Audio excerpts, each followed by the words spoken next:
அப்போஸ்தலர் சொன்ன. அடுத்தது கிறிஸ்தவ சபையை ஸ்தாபித்து கிறிஸ்தவ போதனைகளை தெளிவாக என்ன செய்யணும்? போதிக்கணும். தேவனுடைய வார்த்தை என்ன சொல்லியிருக்குதோ அதையே போதிக்கணும். இஷ்டத்துக்கு நம்மளாம் இட்டுக்கட்டி என்ன செய்யக்கூடாது? போதிக்கக்கூடாது. அடுத்தது சபையை ஏற்படுத்துவது அப்போஸ்தலர்கள். சபையில் இருக்கிற மூப்பர்கள் என்ன செய்வார்கள்? அவர்கள் ஏதாவது சபையிலே குறைவுகள், ஏதாவது பிரச்சனைகள் இருந்தால் அதை சரியாய் தீர்க்கணும். பட்சபாதம் இல்லாததை ஒரு சைடு அந்த சைடு மாதிரி இந்த சைடு எல்லாம் பொதுவாக என்ன செய்யணும்? தீர்க்கணும். அதுதான் அப்போஸ்தலருடைய காரியம் சொன்னேன். அப்போது அப்போஸ்தலருடைய விளைவு, விளைவுன்னு தான் போன வாரம் நம்ம பார்த்துட்ருக்கோம்.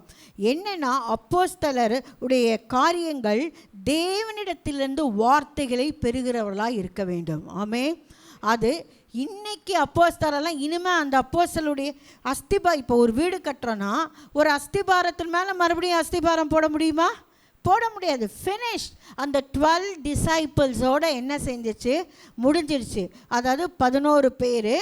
அடுத்தது மத்தியாசை பற்றி நமக்கு தெரியாது. அவர் வெறும் செலெக்ஷன் தான். அதோடு அவருடைய காரியம் என்ன நடந்துச்சுன்னு தெரியாது. ஏதோ ஹிஸ்டாரிக்கலாக அவர் இப்படி மறித்தாருன்னு சொல்கிறாங்க. ஆனால் பவுலோடு சேர்ந்து 12 பேர் தான் அந்த அதிகாரத்தை தேவனிடத்திலிருந்து வார்த்தைகளை என்ன பெற்றார்கள். அப்போ தெசலோனிக்கேயரில் பவுல் சொல்கிறாரு, அது நாங்கள் பிரசங்கிக்கும் போது எங்களுடைய வார்த்தையை தேவ வார்த்தையாக என்ன செய்தாங்க? ஏற்றுக்கொண்டார்கள். இப்போ ஒரு காரியம் பேசுகிறதா இருந்தால் சாதாரணமாய் மனிதர்கள் ஏற்றுக்கொள்ள முடியுமா? அது பரிசுத்த ஆவியானவர் அவருக்கு என்ன எழுத சொன்னாரோ, என்ன வெளிப்படுத்தி கொடுத்தாரோ அதை பேசினபடினால்தான் அந்த மனிதர்கள் தேவ வார்த்தையாக ஏற்றுக்கொண்டார்கள். இப்போ நாங்கள் இப்போ இருக்கிற ப்ரீச்சர்ஸ் பேசுகிறலாம் அது தேவனுடைய வார்த்தையாக இருந்தாலும் அது நாங்கள் டைரெக்டாக என்ன செய்யலை? பெற்றுக்கொள்ளலை. தேவ வசனம் அப்போஸ்தலர்களால் எழுதப்பட்டது. அதை எடுத்து நாங்கள் என்ன செய்கிறோம்? பேசுகிறோம். நாங்கள் பேசுகிறது டைரக்டான தேவ வார்த்தை கிடையவே கிடையாது. வேறு யாராவது இந்த வேத புத்தகத்தில் இல்லாத வேறு வார்த்தைகளை பேசினால் அதை ஏற்றுக்கொள்ளவே என்ன செய்யக்கூடாது? கூடவே கூடாதான்னு வாயை திறந்து பேசுகிறதெல்லாம் பேசுங்க. இது கடவுள் பேசினாருன்னு சொன்னால் என்ன செய்யணும்? வேத வசனத்தோடு இருக்குதா? அதுக்கு தான் எக்ஸாம்பிள் சொன்னேன். பிசாசை மைமைப்படுத்தி பேசுகிறது எதுவுமே என்ன கூடாது? பிசாசு வந்துச்சு, பிசாசு போச்சு, அது பாட்டு நின்றுட்டு போகுது. நான் ஜெபிக்கிறத பார்க்கட்டும், என்ன வேணால் பார்க்கட்டும். நேற்று நைட்டு நான் 2:30க்கு வாஷ்ரூம் பத்துக்கு வந்து அப்புறம் எங்கள் அம்மா சொன்னாங்க, என்னன்னு தெரியல, நேற்று நைட்டு 12 o'clock எனக்கு ஒரு மாதிரி இருந்துச்சு, அதுக்கப்புறம் எனக்கு வாய்ஸே வரல அப்படின்னாங்க. கொஞ்ச நேரத்துக்கு நான் உன்னை கூப்பிட்றேன், ஜபான்னு கூப்பிட்றேன், வாய்ஸ் வரல. அவன் சலோமியை கூப்பிட்றேன், எங்கள் அம்மா கிட்டே தான் இது படுத்துருக்கோம், யார் திவ்யா, என் வாய்ஸ் வெளியே வரவே இல்லை. அப்புறம் நானே என்ன பண்ணேன், ஸ்தோத்திர பலி எடுத்து பார்த்துட்டு ஜோம் பண்ணிட்டு அப்படியே இருந்து கொஞ்ச நேரம் கழிச்சு, இப்போ ரொம்ப நேரம் கழிச்சு ஒரு 1/2 hour மேலே தான், அதுக்கப்புறம் நான் ஜெபிக்க தான் எனக்கு வாய்ஸ் வந்தது. அப்புறம் சலோமியை கூப்பிட்டேன் அப்படின்னு சொன்னாங்க. நான் இப்போல்லாம் எனக்கு உடனே நான் கடவுள்கிட்ட கேட்பேன், என்னது ஏசப்பா, ஒரு வேளை உடம்பு சரியில்லையோ, ஏன்னா அவங்க உடம்பு சரியாமல் இருக்காங்கள, ஒரு வேளை ஹார்ட்டில் ஏதாவது பிரச்சனையோ அப்படின்னு சொல்லி ப்ரேயர் பண்ணிகிட்டே நான் 2:30 இருக்கும், ப்ரேயர் பண்ணிவிட்டு அப்படி படுத்திருந்தேன். எனக்கு தரிசனமும் இல்லை, சொப்பனமும் இல்லை. ஒரு எங்கள் வீட்டு ஃப்ரண்ட் டோரில் ஒரு பெரிய கருத்த உருவம் என்ன செய்து நிற்கிது. அப்போ நினச்சி இதுதானா அப்படின்ட்டு நான் பாட்டு அது இயேசுவின் நாமத்தினால எங்களை தொட உனக்கு அதிகாரம் இல்லைன்னு சொல்லி ஜோம் பண்ணிவிட்டு நான் பாட்டு படுத்து தூங்கிட்டேன். ஆமே. இதை ஐயோ நிற்கிதே, அது என்ன பண்ணும், அது ஏது பண்ணும், நம்ம அதை என்ன செய்யக்கூடாது, பெரிய ஆளா ஆக்கிடவே கூடாது. எல்லார் பக்கத்துலேருந்து ஏசப்பா போய் சோதிச்சுது. ஏசப்பா எது தேவனுடைய வார்த்தையிலே அவர் ஜெயிச்சார். ஆமேன், ஹல்லேலூயா. பிசாசு பார்த்து நம்மளை பார்த்து பயப்படணும். பவுலை பார்த்து என்ன சொல்லிச்சு? உன்னதமான தேவனுடைய தாசன், தேவனுடைய ஊழியக்காரன் அப்படின்னு பின்னாடியே போச்சு. அப்படி அது நம்மளை பார்த்து பயப்படணும்லே, நம்ம அதை பார்த்து என்ன செய்யக்கூடாது? பயப்படக்கூடாது. அதுக்கு நம்ம என்ன வார்த்தை இருக்கணும்? தேவ வார்த்தையாக இருக்கிற. அதனால தான் அப்போஸ்தலனாகிய பவுல் சொல்றார், தேவனுடைய வார்த்தை விசுவாசிக்கிற உங்களுக்குள் அது பலன் செய்கிறது. ஹல்லேலூயா. தேவனுடைய வார்த்தை உங்களுக்குள்ளே என்ன செய்யணும்? பலன் செய்யணும். அதுக்கு தான் வார்த்தையை படிங்க. இது தேவனிடத்திலிருந்து பெற்ற வார்த்தை, இது மனுஷ வார்த்தை அல்ல. ஒருவேளை மனுஷர் எழுதியிருந்தாலும் எழுதியிருக்கலாம், ஆனால் தேவன், உன்னதத்தின் தேவன், மகத்துவமான தேவன், மரித்து உயிர்த்தெழுந்த தேவன் தம்முடைய பரிசுத்த ஆவியானவரால் நமக்கு அருளப்பட்ட, அப்போஸ்தலர்களுக்கு எழுதப்படியாய் அருளப்பட்ட இந்த வார்த்தை, அது தேவனிடத்திலிருந்து வந்த வார்த்தை. இது தேவன் என்னோடு பேசுகின்ற காரியம். ஒவ்வொரு வார்த்தையும் தேவன் என்னோடு பேசுகிறார் என்ற ஆர்வத்தோடு, ஒரு பயத்தோடு, ஒரு நடுக்கத்தோடு இந்த வார்த்தையை படித்தா அதுக்குள்ள நமக்கு எப்படி இருக்குதான்? அது பேலன்ஸ் செய்கிறதா இருக்கிறது. சும்மா ஏனோ தானோன்னு படிக்கக்கூடாது தேவனுடைய வார்த்தை. இன்றைக்கி என்னுடைய டாஸ்க்கு, நான் பைபிள் படிக்கணும். அதனால் திறந்து நான் 5 அதிகாரம் படிப்பேன். அதனால் கடன்னு படிக்கிறது அது என்னது இல்லை, முறை கிடையாது. புரியுதோ புரியலையோ, இது தேவன் எழுதின வார்த்தை, பயபக்தியோடு படிக்கணும். ஹல்லேலூயா. இது எனக்கு பேலன்ஸ் செய்கிறதா இருக்கிறது, இது என்னை ஊன்ற கட்டுகிறதா இருக்கிறதா, அது என்னை அழிக்கிறதற்கல்ல, ஊன்ற. 2 கொரிந்தியர் 10:8 படிங்க. 2 கொரிந்தியர் 10ஆம் அதிகாரம் 8ஆம் வசனம்.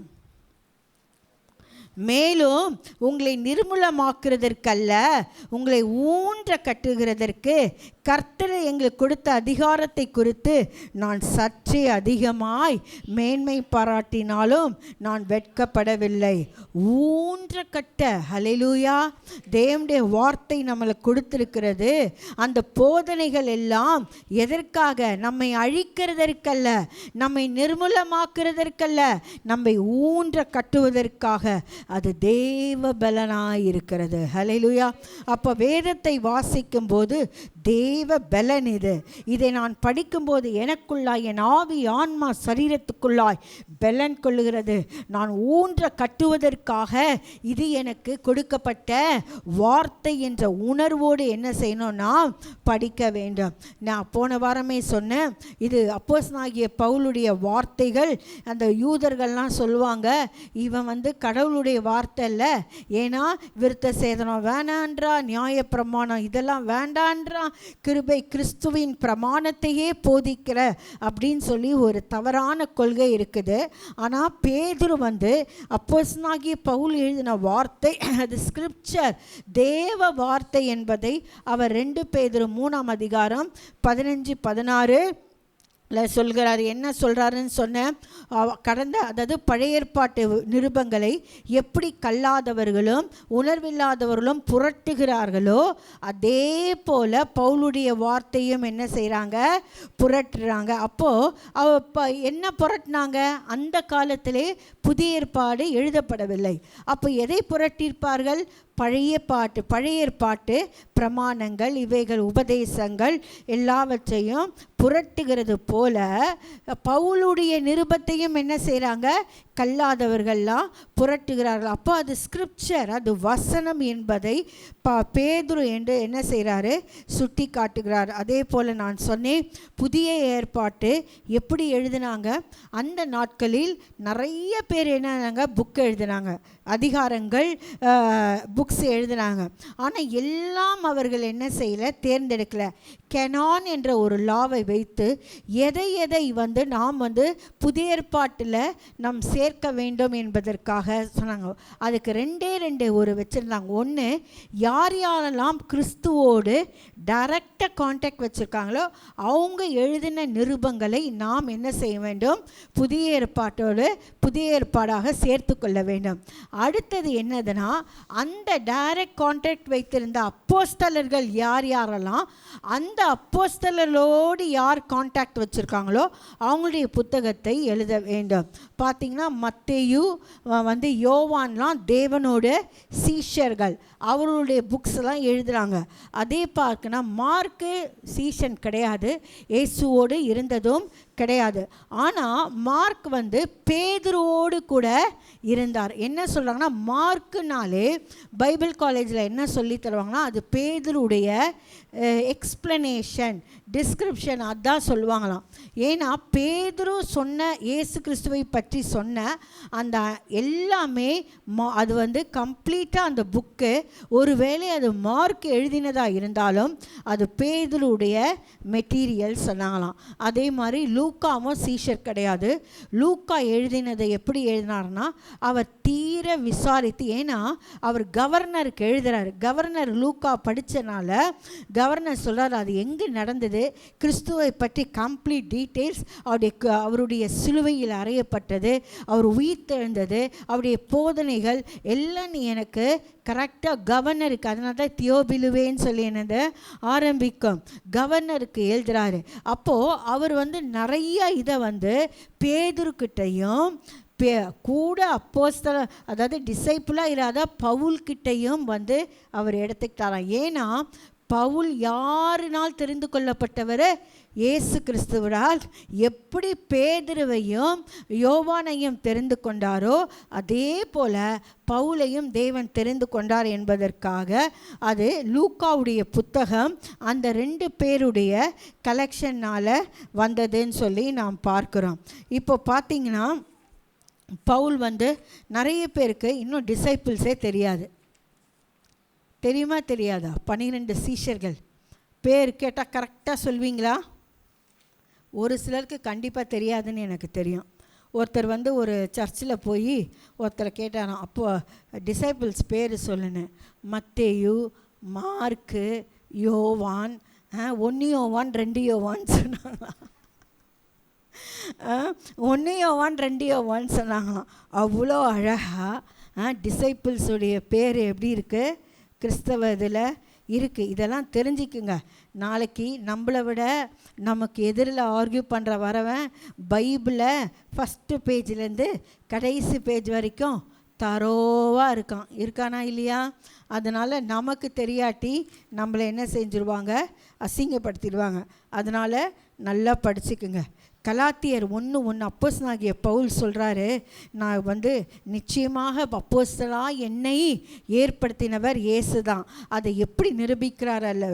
1:1 படிச்சிங்கன்னா, மனுஷராலும் அல்ல, மனுஷர் மூலமாயும் அல்ல, இயேசு கிறிஸ்துவினாலும் அவரை மரித்தோரிலிருந்து எழுப்பின பிதாவாகிய தேவனாலும் அப்போஸ்தலனாயிருக்கிற பவுலாகிய நான். என்ன சொல்கிறாரு? என்னை மனுஷர் ஏற்படுத்தலையா?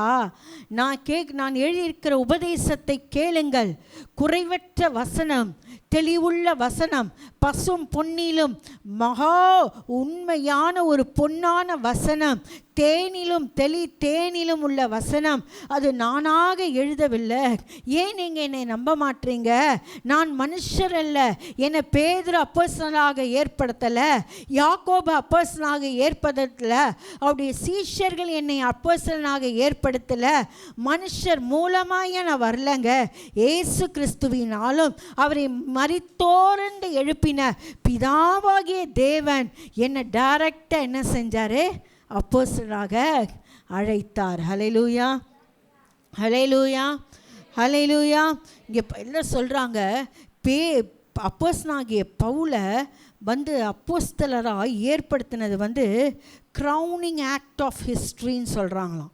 உண்மையிலே பவுலை அப்போஸ்தலனாக ஏற்படுத்தினது அது, அதாவது ஹிஸ்ட்ரியிலே அது ஒரு சரித்திரத்திலே ஒரு பெரிய உன்னதமான ஒரு பெரிய காரியம். தேவன் அவரை ஏற்படுத்தினது சொல்கிறாங்க. சுப்ரீம் மாஸ்டர் பீஸ் அப்படின்னு சொல்கிறாங்களாம். அது இயற்கைக்கு அப்பாற்பட்ட ஒரு பயங்கரமான ஒரு காரியம் என்னவென்றால் தேவன் பவுலை அப்போஸ்தலனாக தெரிந்தெடுத்தது. ஹல்லேலூயா. ஏன்னா அவர் அவ்வளோ மோசமாக இருந்தார். ஒரு யூத குலத்திலே பிறந்திருந்தவராக இருந்தாலும் பரிசேயனாய் வளர்க்கப்பட்டார். அவர் ரோம பிரஜையாக இருந்தார். அவர் தர்சு பட்டணத்தில் ஒரு கிரேக்க கல்ச்சரை நல்லா அறிந்தவனாக இருந்து கிறிஸ்துவுடைய உபதேசங்களுக்கு இவ்வளோ எதிர்பட்டு கிறிஸ்துவை ஏற்றுக்கொண்டவர்களை கொலை செய்யவும் துணிந்து அவ்வளோ வைராக்கியமாய் தான் கற்ற அந்த பரிசேயன் யூத நியாய பிரமாணங்களில் அவ்வளோ ஒரு பவர்ஃபுல்லாக இருந்த மனிதன் தன் நிருபங்களை வாங்கி கொண்டு தமஸ்குவிலும் இப்படிப்பட்டவர்களை கொலை செய்து இந்த சமயத்தாரை நாசப்படுத்தும்படியாக வெறியோடு புறப்பட்ட மனிதனை தேவன் சந்தித்தார். ஹல்லேலூயா, ஹல்லேலூயா. அவர் சந்தித்த உடனே அவர் சொல்கிறாரு, என்னை ஏற்றுக்க மாட்டீங்கன்னு சொன்னீங்களே, நான் தமஸ்குவிலே நான் போய்கொண்டிருக்கும் போது இயேசு கிறிஸ்து என்னை, இயேசுவே, அந்த உயிர்த்தெழுந்த இயேசுவே என்ன செஞ்சார், என்னை சந்தித்தார். என்னை தனக்கு உயிர்த்தெழுந்த இயேசு என்னை தனக்கு வெளிப்படுத்தி காண்பித்தார். அதற்கு ஆதாரமாக 1 கொரிந்தியர் 15ஆம் அதிகாரம் 3ஆம் வசனம் எடுங்க தயவுசெய்து. 1 கொரிந்தியர் 15ஆம் அதிகாரம் 3ஆம் வசனத்தில், நான் அடைந்ததும் உங்களுக்கு பிரதானமாக ஒப்புவித்ததும் என்னவென்றால் கிறிஸ்துவானவர் வேத வாக்கியங்களின்படி நமது பாவங்களுக்காக மரித்து அடக்கம் பண்ணப்பட்டு வேத வாக்கியங்களின்படி 3ஆம் நாள் உயிர்த்தெழுந்து கேபாவுக்கும் பின்பு 12 தரிசனமானார். அதன் பின்பு அவர் 500 பேருக்கு அதிகமான சகோதரருக்கும் ஒரே வேளையில் தரிசனமானார். அவர்களில் அநேகர் இந்நாள் வரைக்கும் என்ன செய்கிறாங்க, யார் யாருக்கெல்லாம் கிறிஸ்து தரிசனமானார் என்று அவர் சொல்லுகிறாரு. என்னென்ன சொல்லுகிறாரு, கேபாவுக்கு தரிசனமானார், 12 தரிசனமானார், அதன் பின்பு 500 பேருக்கு அதிகமான சகோதரருக்கு ஒரே வேளையிலே தரிசனமானார். அவர்களில் அநேகர் இன்னைக்கு என்ன செய்கிறாங்க, இருக்கிறார்கள். சிலர் மாத்திரம் என்ன ஆயிட்டாங்க, நித்திரை அடைந்தார்கள். பின்பு யாக்கோபுக்கும் அதன் பின்பு அப்போஸ்தலர் எல்லாருக்கும் என்ன செஞ்சாரு, மரித்த கிறிஸ்து யார் யாருக்கெல்லாம் தரிசனமானார் சொன்னார், எல்லாருக்கும் பின்பு அகால பிறவி போன்ற எனக்கும் தரிசனமானார். ஆமென். கிறிஸ்து ஏதோ நான் சொப்பனத்தில் பார்த்தேன், என் தரிசனத்தில் பார்த்தேன் அப்படின்னு இல்லை. இத்தனை பேருக்கும் உயிரோடு எழுந்த இயேசு அவர் பரம் ஏறுவதற்கு முன்பாக இவர்களுக்கெல்லாம் காட்சி கொடுத்த அதே இயேசு தான் எனக்கும் என்ன செஞ்சார், தரிசனமானார். ஹல்லேலூயா. அகால பிறவினா ஒரு குழந்தை ஜூலை 10 பிறக்கணும்னா அது எப்போ பிறந்துச்சு, ஆகஸ்ட் மாதம் பிறந்துச்சு. அதுதான் அகால பிறவின்னு சொல்லுவாங்க. அதே போல தான் நான் கிறிஸ்துவை இப்போ சீஷர்களைப் போல அவர் வந்தவுடனே என்னால் ஏற்றுக்கொள்ள முடியவில்லை. நான் அகால பிறவி போல பின்னாடி வந்து என்ன செய்த தேவன் எனக்கு தரிசனமானார். ஹல்லேலூயா. நான் சொப்பனம் பார்க்கலையா, நான் தரிசனம் பார்க்கலையா, இந்த அப்போஸ்தலர்களை போலதான், பேதுருவை போலதான், யாக்கோபை போலதான், யோவானை போலதான் இயேசு கிறிஸ்து எனக்கு தரிசனமானார். ஹல்லேலூயா, ஹல்லேலூயா, பிரைஸ் தி லார்ட். ஆமென். அவர் சொல்றாரு, கர்த்தர் நல்லவர். ஆமென், ஹல்லேலூயா. பேதுருவை போல தான் நானும் ஒரு அப்போஸ்தலன் என்று இதை எப்படி அவர் சாட்சி கொடுக்கிறார் என்றால், அப்போஸ்தலர் 26ஆம் அதிகாரம் 14ஆம் வசனத்தை பார்க்கும்போது அவர் பெஸ்துவுக்கும் அகிரிப்பா ராஜாவுக்கு முன்பாக அவர் தன்னை பற்றி சாட்சி கொடுக்கும்போது அவர் சொல்லுகிறார், அப்போஸ்தலர் 26ஆம் அதிகாரம் 14ஆம் வசனம், நாங்கள் எல்லாரும் தரையிலே, அதாவது அவர் சொல்கிறார் அகிரிப்பா ராஜா கிட்ட, நான் எப்படி இயேசு கிறிஸ்துவை சந்தித்தேன், நான் எதற்காக இந்த மார்க்கத்தை தெரிந்து கொண்டு நான் பரிசேயனாய் இருந்தேன், நான் யூத மார்க்கத்தனாய் இருந்தேன். உங்களுக்கே தெரியும், நான் அவ்வளோ பயங்கரமான ஆளாக இருந்த போதிலும் இன்னைக்கு கிறிஸ்துவை நான் பிரசங்கிக்கிறேன் என்றால், அந்த மார்க்கத்தை நான் சொல்லுகிறேன் என்றால் வெறுமையாக சொல்லலை. நான் தமஸ்குவுக்கு இந்த மார்க்கத்தை அழிக்கும்படியாக நிருபங்களை வாங்கி கொண்டு நான் செல்லும்போது தேவன் அவரை சந்தித்ததை சொல்கிறாரு. நாங்கள் எல்லாரும் தரையிலே விழுந்தோம். அங்கே ஒரு பெரிய வெளிச்சம் பவுலை சந்தித்தது. அப்போ வெளிச்சத்தை தாங்காமல் தரையிலே விழுந்த போது, சவுலே சவுலே, நீ ஏன் என்னை துன்பப்படுத்துகிறாய்? முள்ளில் உதைக்கிறது உனக்கு கடினமாம் என்று எந்த பாஷையில் கடவுள் அவனோட என்கவுண்டர் பண்ணார்? எபிரேய பாஷையிலே என்கவுண்டர் பண்ணினார். என்னுடைய சொல்லுகிற ஒரு சத்தத்தை கேட்டேன். அப்பொழுது நான், ஆண்டவரே நீர் யார் என்றேன். அதற்கு அவர், நீ துன்பப்படுத்துகிற இயேசு நானே. இப்பொழுது நீ எழுந்து என்ன பண்ணு, காலூன்றி நில். நீ கண்டவைகளையும் நான் உனக்கு தரிசனமாகி காண்பிக்க போகிறவர்களையும் குறித்து உன்னை ஊழியக்காரனாகவும் சாட்சியாகவும் ஏற்படுத்துகிறதற்காக உனக்கு தரிசனமானேன். உன் ஜனத்தாரிடத்தினின்றும் அந்நிய ஜாதிய ஜனத்தாரிடத்தினின்றும் உன்னை விடுதலையாக்கி அவர்கள் என்னை பற்றும் விசுவாசத்தினாலே பாவ மன்னிப்பையும் பரிசுத்தமாக்கப்பட்டவர்களுக்குரிய சுதந்திரத்தையும் பெற்றுக்கொள்ளும்படியாக அவர்கள் இருளை விட்டு ஒளியினிடத்திற்கும் சாத்தானுடைய அதிகாரத்தை விட்டு தேவனிடத்திற்கு திருப்பும்படி நீ அவருடைய கண்களை திறக்கும் பொருட்டாக இப்பொழுது உன்னை நான் அவரிடத்துக்கு அனுப்புகிறேன் என்றார். ஹல்லேலூயா.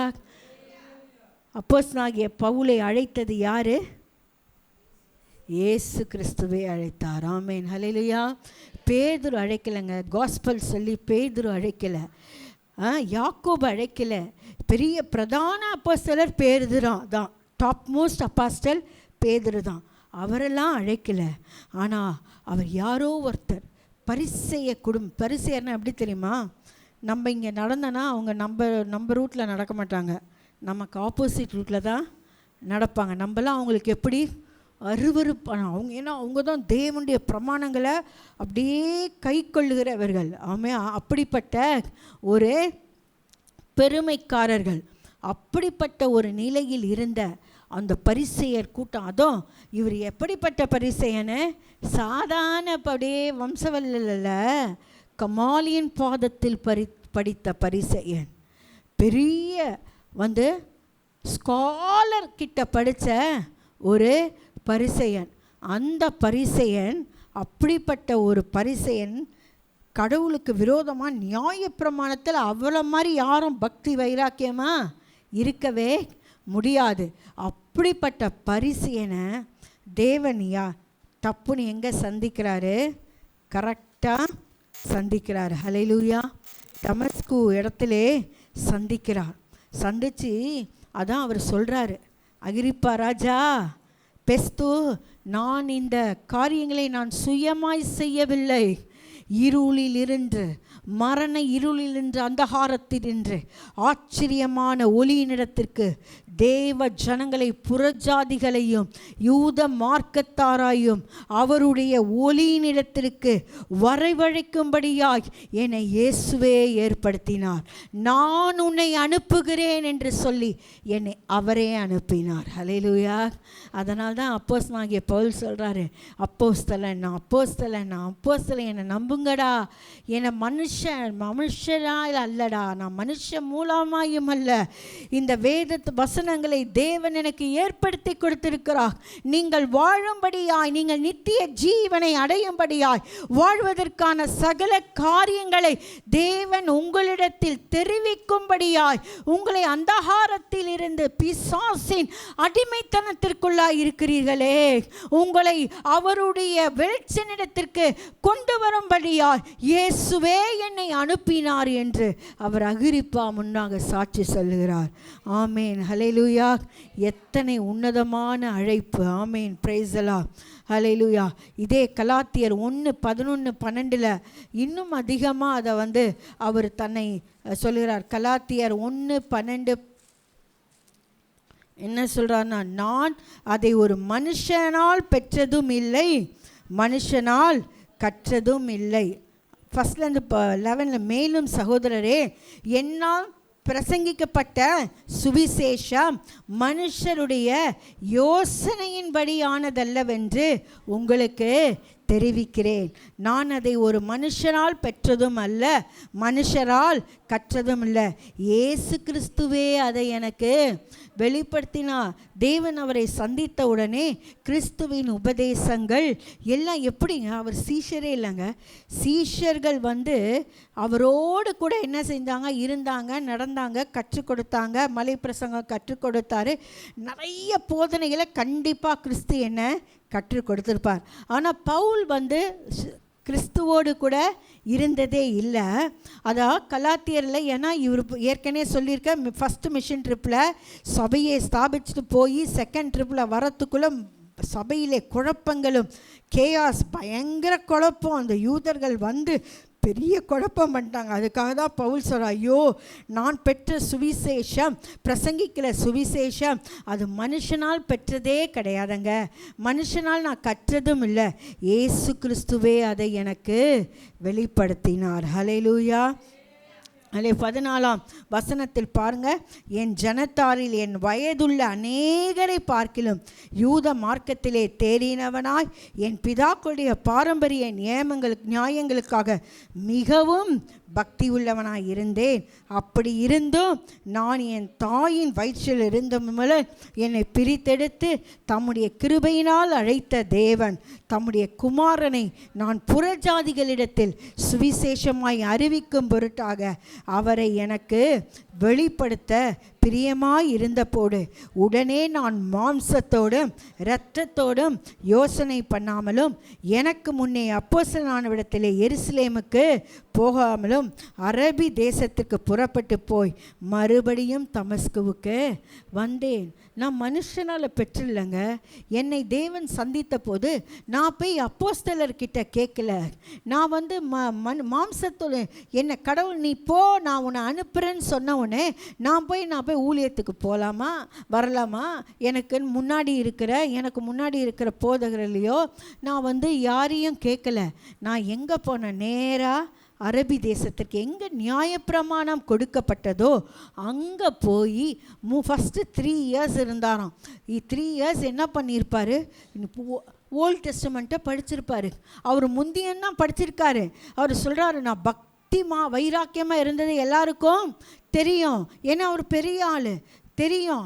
முந்தியந்தான் ஓல்ட் டெஸ்டமெண்ட் படிச்சிருப்பார். ஆனால் சிலுவையின் உபதேசம் அவருக்கு என்ன பண்ணது, மறைக்கப்பட்டிருந்தது. ஆமென். அதே பழைய ஏற்பாடு தான் அன்னைக்கும் படிச்சிருப்பாரு. ஏன்னா கமாலியன் பாதத்திலே படித்த அவர் அதே பழைய ஏற்பாட்டை தான் ஒவ்வொரு தடவையும் என்ன செஞ்சிருப்பாரு, பேஜ் டு பேஜா படிச்சிருப்பாரு. ஆனால் அங்கே அவர் கிறிஸ்துவின் சிலுவையின் உபதேசத்தை என்ன செய்யல, அவர் கண்டுபிடிக்க முடியல. கிறிஸ்து என்று அவரை சந்தித்தாரோ அன்னைக்கு அவர் கிடைத்த உடனே ஓடி போய் எங்கே பழைய பிரமாணங்கள் கொடுக்கப்பட்டதோ அதே இடத்திலே அமர்ந்து அவர் ஜெபித்து காரியங்களை அதே பழைய ஏற்பாட்டை படிக்கும்போது தேவன் பேஜ் டு பேஜா சிலுவையின் உபதேசத்தை அவருக்கு காண்பித்தார். ஹல்லேலூயா. இன்று நாம் படிக்கிறோம், வேதத்தை படிக்கிறோம், ஒரு கதை புக்கு படிக்கிற மாதிரி படிக்கிறோமா, இல்லை தேவன் என்னோடு பேசுகிறார், இந்த வார்த்தையில் தேவனுடைய வெளிப்பாடு என்ன, தேவன் எதை குறித்து என்னிடம் பேசுகிறார், அதை புரிந்து நாம் படிக்கிறோமா? ஆமேன். வேதத்தை படிக்கும்போது நாம் ஜெபிக்கப்படும். வேதத்தினுடைய மகத்துவங்களை அறியும்படிக்கு என்னுடைய மனக்கண்களை திறந்தருளும் அப்பா. ஆமேன். அன்று கண்டிப்பாக அப்போஸ்தலனாகிய பவுல் அதை தான் என்ன செஞ்சிருப்பார், கேட்டிருப்பார். கர்த்தாவே என் மனக்கண்களை திறந்தருளும் சொல்லி கண்டிப்பாக என்ன செஞ்சிருப்பார், கேட்டிருப்பார். அதை தான் சொல்கிறாரு, நான் மனுஷராயும் அல்ல மனுஷ மூலமாயும் அல்ல, என்னை அழைத்தது இயேசு கிறிஸ்து. ஹல்லேலூயா. என்னை டைரெக்டாக அவர் அழைத்தார். நான் எந்த மனுஷனும் என்னை அப்போஸ்தலனாகும்படி ஏற்படவில்லை.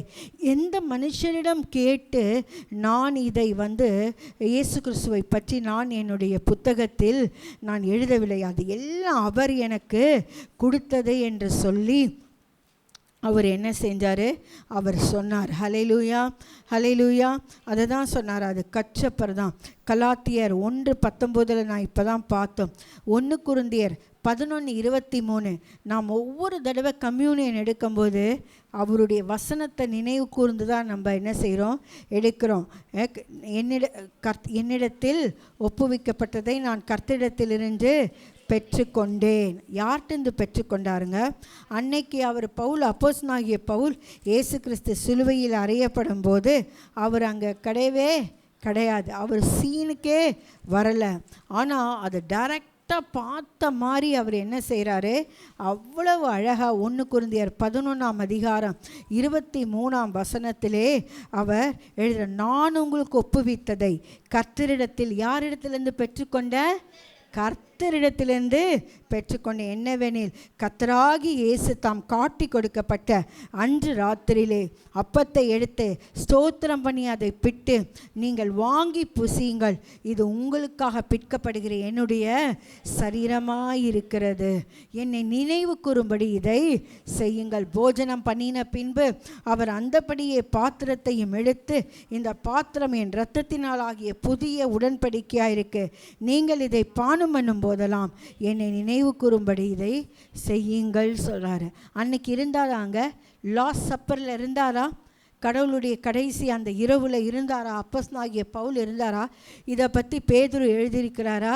இதை பற்றி டீட்டெயிலாக யோவான் எழுதியிருக்கிறாரா? யாருமே எழுதலை.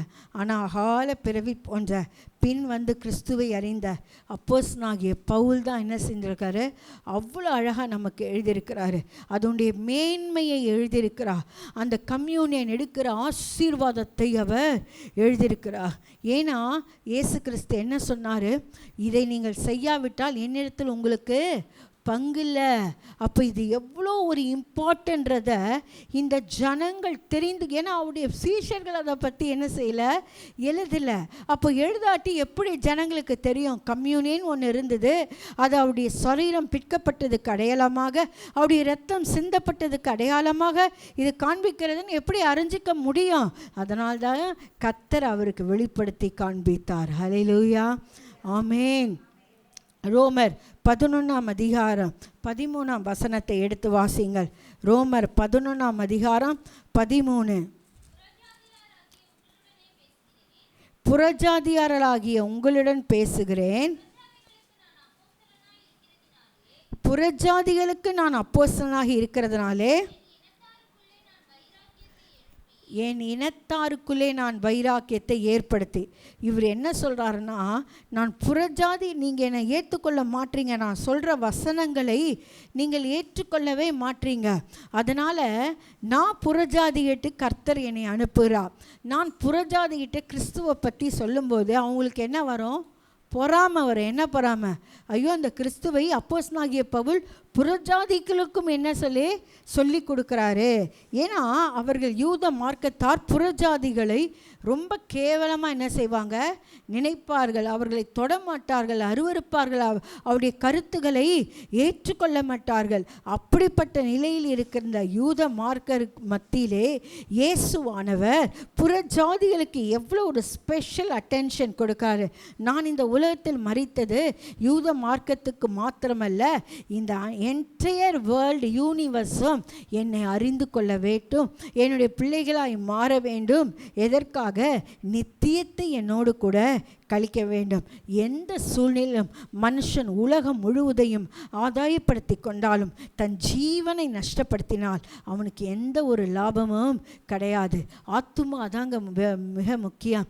ஒருவேளை நம்ம நம்ம இறந்துட்டா, நான் ஏற்கனவே சொல்லியிருக்கேன், யாரும் என் பேரை சொல்லி எப்போ ஜபாவை எடுப்பீங்கன்னு கேட்க மாட்டாங்க, எப்போ பாடியை எடுப்பீங்க தான் கேட்பாங்க. அந்த பேர் யாருக்கு? உன்னுடைய சரீரத்துக்கல்ல, உனக்குள்ளே வாழ்கிற ஒரு ஆத்துமாவுக்கு தான் அந்த பேர். அந்த ஆத்துமா எங்கு செல்லும்? அதுதான் முக்கியம். நித்தியமாய் தேவனோடு செல்ல போகிறதா, இல்லை நித்தியமாய் அழிவுக்கு செல்ல போகிறதா? அதை தான் இயேசு கிறிஸ்துவை ஏற்றுக்கொள்ளும் போது, இயேசு கிறிஸ்துவை சொந்த இரட்சகராக உங்களுடைய வாழ்க்கையில் ஏற்றுக்கொள்ளும் போது, அவர் காண்பிக்கிற பாதையில் நடக்கும்போது நிச்சயமாக தேவன் நித்திய வழியிலே நடத்துவார். கிறிஸ்தவம் என்பது ஒரு மதம் அல்ல, ஒரு மார்க்கம், ஒரு வழி. நீ உண்மையான வழியிலே நட, நல்லது செய், தீமையை விட்டொழி, பொய் பேசாத, திருடாத, மற்றவர்களுக்கு தீங்கு செய்யாத, உன்னால் இயன்ற வரைக்கும் பிறருக்கு நன்மை செய், நல்ல ஒரு மாதிரி உள்ள வாழ்க்கை வாழு. இதுதான் எனது கிறிஸ்தவ போதனை. இயேசு கிறிஸ்து அதுதான் போதிக்கிறாரு. அவர் என்கிட்ட நீ அதை முடிய கொடு, அதை கொடு, இதை கொடுன்னு எதுவுமே கேட்கல. உன்னுடைய இருதயத்தை மாத்திரம் அவர் கேட்கிறார். ஹல்லேலூயா. உன் தேவனாகிய கர்த்தரிடத்தில் உன் முழு இருதயத்தோடும் உன் முழு ஆத்துமாவோடும் அன்பு கூறுவாயாக. அதுதான் பிறனிடத்தில் நீ அன்பு கூறுவது, உன்னிடத்தில் நீ அன்பு கூறுவது போல பிறனிடத்திலும் அன்பு கூறுவாயாக. இந்த 2 கற்பனை தாங்க ஆமே நம்மை நித்தியத்துக்குள்ளே நடத்துகிற கற்பனை. அதை தான் அவர் அப்போஸ்தலனாகிய பவுல் சொல்கிறாரு. நீங்கள் என்ன பண்ணணும், புறஜாதிகள்கிட்ட நான் சொல்கிறேன். ஏன்னா ரோமாபுரிக்கு எழுதுறாரு. ரோமாபுரி ஜனங்கள் அவரை பார்த்தது கிடையாது. ரோமாபுரியில் ஜனங்கள் ஒரு சிலர் தான் அப்போஸ்தலனாகிய பவுலை பற்றி கேள்விப்பட்டிருக்கிறார்கள். அப்போது அவர்கள் இந்த புத்தகத்தை, இந்த ரோம லெட்டரை அவங்க படிக்கும்போது அவரை ஏற்றுக்கொள்ள வேண்டும்ல. ஏன்னா நிறைய பேர் இவன் அப்போஸ்தலர் இல்லை, பேதுரு தான் அப்போஸ்தலர், யாக்கோபு தான் அப்போஸ்தலர் சொல்கிறாங்க. அப்போது நான் இங்கேருந்து அனுப்ப போகிற இந்த கடிதமானது அந்த ரோமாபுரி ஜனங்களை சென்றடையும் போது இவன் அப்போஸ்தலர் இல்லை போல இருக்கு, இவன் லெட்டரை நம்ம ஏன் படிக்கணும் அப்படின்னு சொல்லி எண்ணாதபடிக்கு அந்த முதல் இதில் அவ்வளோ தன்னை அப்போஸ்தலன், நான் அழைக்கப்ப இயேசு கிறிஸ்துவின் ஊழியக்காரன் அப்போஸ்தலன் என்று இத்தனை கருத்துக்களை சொல்லி அந்த கடிதத்தை அவர் அனுப்பி வைக்கிறார். ஏன்னா ரோமர் புத்தகம் முழு வேதாகமத்தை அடங்கி இருக்கிறது. ஆமேன். பிசாசானவன் அதை எப்படியெல்லாம் தடை செய்யலான்னு சொல்லி தான் அவன் இப்படிப்பட்ட ஒரு தவறான பேச்சுகளை அப்போஸ்தலனாகிய பவுல் மீது திணிக்கிறான். ஆனால் இது எப்படியாவது ரோமபுரியில் உள்ள ஜனங்களுக்கு சென்றடைய வேண்டும், அவள் கிறிஸ்துவை ஏற்றுக்கொள்ள வேண்டும் என்று அவர் இருந்தபடினால இவ்வளவு இன்ட்ரடக்ஷன். ஒவ்வொரு புத்தகத்திலும் அவருடைய டாப் இன்ட்ரடக்ஷன் அது ஒரு பெரிய செய்தி. ஹல்லேலூயா. நம்ம அப்படியே சும்மா சாதாரணமாக அப்படியே இன்ட்ரோ தானே படிச்சுட்டு போகிறோம், ஆனால் அது ஒரு பெரிய செய்தியாக இருக்கிறது. 1 தெசலோனிக்கேயர் 2ஆம் அதிகாரம் 13ஆம் வசனத்தை பாருங்கள். 1 தெசலோனிக்கேயர் 2ஆம் அதிகாரம் 13ஆம் வசனம். ஆகையால் நீங்கள் தேவ வசனத்தை எங்களாலே கேள்விப்பட்டு ஏற்றுக்கொண்ட போது அதை மனுஷ வசனமாக ஏற்றுக்கொள்ளாமல் தேவ வசனமாகவே ஏற்றுக்கொண்டபடியால் தேவனை ஸ்தோத்திரிக்கிறேன். ஏன்னா இது மனுஷ வசனம் அல்ல, இது தேவ வசனம். எம்மாவு சீஷர்களோடு கடவுள் கூடவே செல்றாரா இல்லையா? செல்லும்போது இவங்க மோசே கிறிஸ்து இந்த மாதிரி போயிட்டாரு, அவர் தான் நம்ம ரட்சிப்பார், அவர் தான் நம்ம மேசியான்னு நினச்சோம். ஆனால் இப்படி இவரை அரைஞ்சி அவரை சிலுவையில் அரைஞ்சிட்டாங்க, அவர் இறந்து இத்தனை நாள் ஆச்சு அப்படின்னு புலம்பிகிட்டே போகிறாங்க. உடனே கிறிஸ்து அவர்களோடு சேர்ந்து ஜாயின் பண்ணி போய் சொல்கிறாரு, மோசே நியாயப்பிரமாணத்தில் நான் எழுதியிருக்கிறேனே, இதெல்லாம் படித்து அதுக்கு என்ன சொல்கிறாரு, மந்த இருதயம் திட்டுறாரா இல்லையா? நான் உங்கள் கூட இருக்கும் போது எவ்வளோ நியாயப்பிரமாணத்திலே எழுதப்பட்டவர் நான் தான் சொன்னனே, நீங்கள் மந்த இருதயம் உள்ளவர்களாய் இருக்கிறீர்களே, காது கேளாதபடிக்கு மந்த இருதயம் திட்டுறாரா இல்லையா? எம்மா ஒரு சீஷர்களை நான் இத்தனை வருஷம் உங்களுக்கு போதிச்சுன்னா என்ன பிரயோஜனம், நான் மறிச்சிட்டேன் அப்படின்னு எனக்காக துக்கம் கொண்டாடிட்டு இருக்கீங்களே, நீங்கள் மந்த இருதயம் உள்ளவர்களாக இருக்கீங்களே. அதனால தான் பார்த்தாரு, இந்த மந்த இருதயங்களை வச்சு என்ன செய்ய முடியாது, ஒன்றும் செய்ய முடியாது, எனக்கு ஏற்ற ஒரு ஆளை செலக்ட் பண்ணிக்கிறேன்னு சொல்லி தான் அப்போஸ்தலனாகிய பவுலை செலக்ட் பண்ணார். ஏன்னா பவுலை சந்தித்த உடனே அவர் போனார். ஹல்லேலூயா. கடவுளுக்கு இன்டெலிஜென்ட் பர்சன்ஸ் தான் தேவை, உடனே கீழ்ப்படுகிற மக்கள் தான் கடவுளுக்கு தேவை. ஆமே. கிதியோனை பார்க்கும்போது நாயை வச்சு நக்கி, ஏன்னா முட்டாள்கள் தான் எல்லாம் செய்ய மாட்டான், கொஸ்டினை கேட்க மாட்டான், ஏன் எதுக்கு அப்படின்னு. கர்த்தர் ஒரு காரியத்தை சொன்னார்னா அதை உடனே கிராஸ் பண்ணி அதை என்ன செய்யணும், நம்ம ஓடணும். அதனால்தான் எம்மாவு சேஷர்களை சொன்ன மந்த இருதயம் உள்ளவர்களே. ஆனால் அப்போஸ்தலனாகிய பவுல் அப்படி கிடையாது, அவர் மந்த இருதயம் உள்ள கிடையாது. அன்னைக்கு சந்தித்தார் டெமஸ்கஸ் தெருவில் வீதியிலே சந்திக்கும் போது நீ எழுந்து காலூன்றி நில் சொல்லி, நான் உனக்கு இப்போ தரிசனமாகிறதையும் இனிமேல் நான் உனக்கு காண்பிக்கிறதையும் நீ போய் சொல்லுன்னு சொல்கிறார். ஹல்லேலூயா. இன்றைக்கி ஏன் தெரியுமா அநேகருக்கு அப்போஸ்தலருடைய புக்கு பிடிக்காது? பேதுரு மற்றவர்கள்லாம் பார்த்திங்கன்னா மேலோட்டமாக கிறிஸ்து பாடுபட்ட அப்படி, ஆனால் பவுலுடைய நிருபம் ஒவ்வொன்றிலையும் பாருங்கள், கிறிஸ்து கிறிஸ்து கிறிஸ்து கிறிஸ்து ஏசு கிறிஸ்து ஏசு கிறிஸ்து ஏசு கிறிஸ்து ஏசு கிறிஸ்து, பாயிண்ட் டு பாயிண்ட் ஏசு கிறிஸ்துவை பிரதிபலித்தே கொண்டிருப்பார். ஹல்லேலூயா. பிசாசு அதனால தான் நல்லா கண்டுக்கிட்டான். என்ன கண்டுக்கிட்டான்? பேதுருலாம் சும்மா ஜென்ரலாக புக்கு எழுதிட்டு போனான். அதனால தான் கடவுள் பவுலை தேர்ந்தெடுத்தார். ஹல்லேலூயா. சீஷனாக இருந்தாலும் பவுல் தான் தன்னை ஆணித்தரமாய் நிரூபிக்கிற ஒரு பிள்ளையார். நாம் தேவனுடைய பிள்ளைகள்.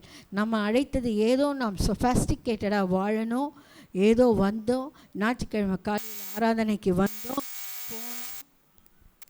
போனோம் அப்படின்னு இல்லை.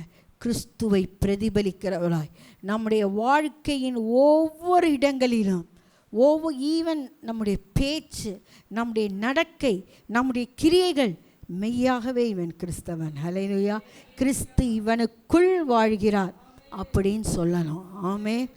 பவுலை ஏன் அவருடைய இவ்வளோ ஒரு இதாக அதனால்தான் பவுல் சொன்னான், நானே நடமாடும் நிருபம். அவருடைய வாழ்க்கையே ஒருத்தவன் பார்த்து கற்றுக்கொள்ளக்கூடிய நிருபமாய் மாறிச்சு. நம்ம பார்த்து யாராவது நல்லதை கற்றுக்கிறாங்களா? கொஞ்சம் யோசித்து பாருங்கள். நம்ம பேச்செல்லாம் மற்றவங்களுக்கு அட்வைஸ் பண்ணும் போது பேச்செல்லாம் எப்படி இருக்கும்? பிரமாதமாக இருக்கும். உனக்கு தான் போதகம், எனக்கு இல்லைன்ற மாதிரி இருக்கும். ஆனால் நம்முடைய வாழ்க்கை, நம்முடைய நடக்கை, நம்முடைய பேச்சு, நம்முடைய சிந்தை, நம்ம செயல்படுகிற காரியங்கள் எல்லாம் கிறிஸ்து வெளிப்படுகிறாரா என்று பாருங்கள். இல்லை கிறிஸ்து நம்மை பார்த்து அன்னைக்கு ஒரு சீஷரை பார்த்து மந்த இருதயம் உள்ளவர்களே அப்படின்னு சொல்கிற மாதிரி நம்மளை சொல்ல போகிறாரான்னு பாருங்கள். அதனால்தாங்க அவர் பவுலை எடுத்தார். ஹல்லேலூயா ஹல்லேலூயா ஹல்லேலூயா. மணி ஆயிடுச்சு. அடுத்த வாரம் அதோடைய அப்ளிகேஷன் எப்படி? அப்போஸ்தலிக் சக்சஷன், அதாவது இன்றைக்கி பார்த்திங்கன்னா பிஷப்ஸ்லாம் நிறையா இருப்பாங்களே. இப்போ ரோமன் கேத்தலிக் பார்த்திங்கன்னா போப் ஜான் 1 ஜான் 2 ஜான் 3 ஏதோ வருவாங்க, ஃப்ரான்சிஸ் அப்படி இப்படின்னு. ஆனால் அப்போஸ்தலருடைய இதில் அந்த மாதிரி கிடையவே கிடையாது. ஆனால் எல்லோரும் சொல்லுவாங்க, சிலவங்க அது இல்லை, நாங்கள் பேதுருகிட்டேருந்து இந்த செங்கோலை ஒன்று வச்சுருப்பாங்க பார்த்தீங்களா, வச்சு நாங்கள் பேதுருகிட்டேருந்து பெற்றோம். ஏன்னா பேதுருகிட்டேருந்து பெறவே முடியாது. ஏன்னா அப்போஸ்தலருடைய அடையாளம் கிறிஸ்துவை கண்டிருக்க வேண்டும். அப்போஸ்தலருடைய அடையாளம் கிறிஸ்துவிடத்திலிருந்து தேவ வசனங்களை பெற்றிருக்க வேண்டியும். இது அவங்களோட முடிஞ்சு போன கதை. இன்றைக்கி யாரும் நான் அப்போஸ்தலன் கடவுள் எனக்கு சொன்னார், என் புக்கையும் 67வது புக்கை சேர்த்துக்கோன்னா என்ன செய்யக்கூடாது? சேர்த்துக்கவே கூடாது. புரியுதா? அவங்க நல்லதை எடுத்து தீயதை என்ன அவங்க பேசுகிறாங்களா? நல்லதை எடுத்துக்கொள். ஒரு தேவனுடைய தாசன், ஒரு அமெரிக்கன் சொன்னாராம், கறியை சாப்பிட்டு எலும்பை என்ன செஞ்சிரு? துப்பிடு. தேவனுடைய வார்த்தையை சாப்பிட்டு தேவையில்லா தேவனுக்கு விரோதமாக இருக்கிற காரியங்கள் என்ன செய்யுது? நீ வெளியே எடுத்து போடுன்னு சொல்கிறாரு. அதனால் அப்போஸ்தலர்கள் பாரம்பரியமாக வரவே முடியவே முடியாது. ஆமென். யார் சொன்னாலும் நம்ப கூடாது. ஆமென். நான் அப்போஸ்தலன் அப்படின்னா நீ அப்போஸ்தலன் தான். ஒரு சில அப்போஸ்தலர் நான் அன்றைக்கே சொன்னேன், நம்முடைய தேசத்தின் டெலிகேட் யார்? ஜெய்சங்கர். நமக்காக இப்போ இன்னொரு நாட்டில் பேசுவார், ஃபாரின் நாட்டுக்கு சென்று பேசுவார். ஏதாவது பிரச்சனைனா அந்த தேசத்திலே பிரசிடெண்ட் கூட யார்கிட்ட பேசலாம்? ஜெய்சங்கர் கிட்ட பேசலாம். அதனால் அவர் கவர்மெண்ட், மோடி கவர்மெண்ட் என்ன சொல்லுதோ அதுதான் அவர் வாயிலேருந்து வர்றது. அவர் தான் ரியல் டெலிகேட். இதே அந்த இடத்துல கொரியர் பாயாக இருக்கிறவன் டெலிகேட் ஆக முடியுமா? அவனும் அனுப்பப்பட்டவன் தான். நீ போய் இந்த லெட்டரை போய் அங்கே போய் கொடு அப்படின்னு சொன்னால் அவனும் அனுப்பப்பட்டவன். ஆனால் அவனுக்கு என்ன கிடையாது? அத்தாரிட்டி கிடையாது. இப்போ இருக்கிறவங்களாம் அனுப்பப்பட்டவரான். லிமிட்டட் சென்ஸில் அவங்களாம் அப்போஸ்டல்ஸ். என்ன? இயேசு கிறிஸ்துவை பிரசங்கிக்கப்படாத இடத்தில் அவர்களை அனுப்பும்போது அவங்க one kind of apostles with the limited sense. அவங்க லிமிட்டட் சென்ஸில் இருக்கிற அப்போஸ்டல். ஆனால் அவர்கள் அந்த அப்போஸ்தலர்களுக்கு ஈடு இணையானவர்கள் கிடையவே கிடையாது. நான் அப்போஸ்தலன், என்னை எழுதிக்கோ, என்னை பார்த்துக்கோன்னா நீங்கள் அப்படியே ஆணை திறந்துக்கிட்டு ஏற்றுக்கக்கூடாது. தேவனுடைய வார்த்தை என்ன சொல்லியிருக்கிறதோ அதுதான். அப்போஸ்தலனுடைய அப்ளிகேஷனில் கண்டிப்பாக யாருமே சக்ஸஸ், பேதுருக்கு அடுத்தது பேதுரு பையன், பேதுரு இது இன்ன வரைக்கும் கிடையவே கிடையாது. 12 டிசைபிள்ஸ், அதாவது 11 சீஷர்களும் அப்போஸ்தலனாகிய பவுலோடு என்ன செஞ்சது? அந்த அஸ்திபாரம் போடப்பட்டதாயிற்று. அஸ்திபாரத்தின் மேல் இன்னொரு புதிய அஸ்திபாரம் போடவே முடியவே முடியாது. ஹல்லேலூயா. அதனால் எந்த ஒரு தவறான இதையும் நீங்கள் ஏற்று கொள்ளாதீங்க. எல்லாம் எழுந்திருப்போமா? அவர் எப்படி தன் அப்போஸ்தலர் என்று ஒரு 2-3 காரியங்கள் எப்படி அவர் நிரூபித்தார்ன்றது நெக்ஸ்ட் பார்த்தது. அவர் 3வது சொல்கிறார், சுவிசேஷத்திற்காக நான் பிரித்தெடுக்கப்பட்டவன். சுவிசேஷம் பிரித்தெழுதல் பற்றி அடுத்த வாரம் நம்ம பார்ப்போம். எல்லாரும் எழுந்து நிற்போம். ஹல்லேலூயா, ஸ்தோத்திரம் அப்பா, ஆமேன், ஹல்லேலூயா. தேவன் எல்லாரையும் ஒரு நோக்கத்திற்காக தெரிந்தெடுத்திருக்கிறார். ஆமென். அப்போஸ்தலனாகிய பவுல் சொல்கிறார், நான் தெரிந்தெடுக்கப்பட்டவன், அப்போஸ்தலனாக அழைக்கப்பட்டவன். அவருடைய அழைப்பிலே என்ன செஞ்சார்? அவர் ஸ்ட்ராங் பிலீஃபாக இருந்தார். ஆமென், ஹல்லேலூயா. நம்முடைய அழைப்பு, தேவன் வெறுமையாக யாரையும் படைக்கலைங்க. கடவுள் யாரையும் இவன் எதுக்கும் பிரயோஜனம் இல்லை, பிரயோஜனம் இல்லாமல் படைச்சிட்டாருன்னு யாரும் சொல்ல முடியாது. ஒவ்வொரு மனிதனுக்கும் இண்டிவிஜுவல் டேலண்ட் உண்டு.